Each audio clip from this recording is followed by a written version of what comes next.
وبركاته نحمده ونصلي على رسوله الكريم أما بعد قال الله تبارك وتعالى في كلامه المجيد والفرقان الحميد أعوذ بالله من الشيطان الرجيم بسم الله الرحمن الرحيم يرفع الله الذين آمنوا منكم والذين أوتوا العلم درجات صدق اللہ العظیم۔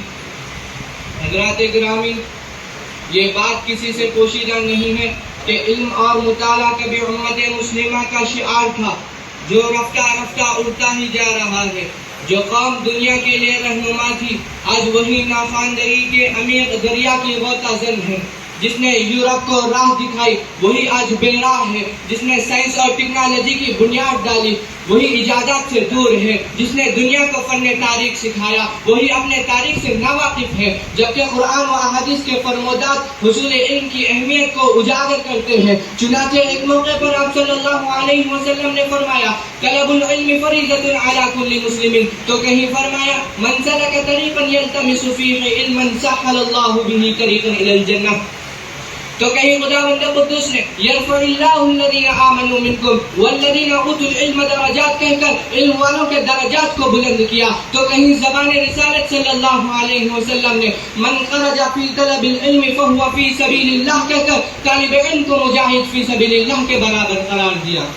سامعین بس، آخر کیا وجہ ہے کہ مسلم قوم کی نئی نسل دولت و علم سے محروم ہوتی جا رہی ہے؟ علم چاہے دینی ہو یا دنیاوی دونوں میدان میں کمزور ہے، جبکہ علم کی فضیلت و عظمت ترغیب و طاقت مذہب اسلام میں جس بلیغ و دل آویز انداز میں پائی جاتی ہے اس کی نظر کہیں اور نہیں ملتی۔ دوستو، اس وقت اسلام کو بہت سی چیلنجز کا سامنا ہے۔ یہ فتنوں کا دور ہے، اپنی جگہ ہزاروں قسم کے فتنے جنم لے چکے ہیں۔ برائیوں کے عروج کا فتنہ، اولاد کے بے دینی کا فتنہ، عورت کا فتنہ، مال و دولت کا فتنہ، کفر اور اہل کفر کا فتنہ، شرک اور بدعت کا فتنہ، الحاد کا فتنہ وغیرہ وغیرہ۔ اس لیے ایسے پرآشوب دور میں حصول علم کی اہمیت و ضرورت بہت زیادہ ہو جاتی ہے۔ کسی نے کیا ہی خوب کہا، سعادت سیاست عبادت ہے علم، سعادت سیاست عبادت ہے علم، بصیرت ہے دولت ہے طاقت ہے علم، لو جان بیچ کر بھی جو علم ہنر ملے، جس سے ملے جہاں سے ملے جس قدر ملے۔ سامعین اکرام، ان تمام صورتحال سے مقابلہ کرنے کے لیے ہمیں علم دین سے آراستہ ہونا پڑے گا۔ مرد ہو یا عورت، بچے ہو یا بوڑھے، سبھی علماء کی رہنمائی میں علم دین بآسانی سیکھ سکتے ہیں۔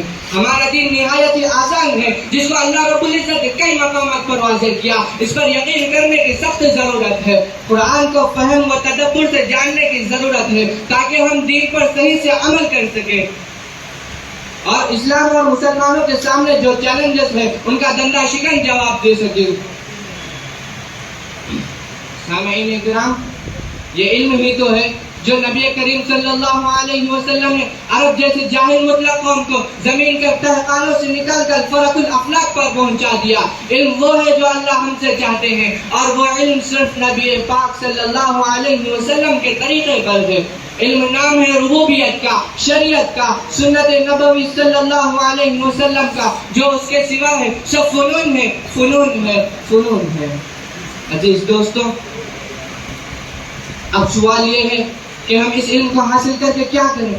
تو سنیے، علماء کی ذمہ داری ہے کہ ہم اس علم کو سیکھ کر محدود نہ ہوں بلکہ امت کے ایک ایک فرد تک اللہ کے دین کو پہنچائے، مکاتب و تعلیم بالغان کا نظام چلائے، دروس و عقائد کے نام پر کلاسز کا آغاز کرے، فرقہ ضالہ اور فرقہ باطلہ کا بھرپور تعاقب کرے، والدین کو اس بات پر آمادہ کرے کہ وہ اولاد کی دنیا سے زیادہ دینی تربیت کی فکر کرے، عصری تعلیم سے زیادہ مدارس کے نظام کے ساتھ جوڑنے کو ترجیح دے، اپنے خطبات اور بیانات میں بنیادی مسائل اور بنیادی عقائد سے آگاہ کرتے رہیں۔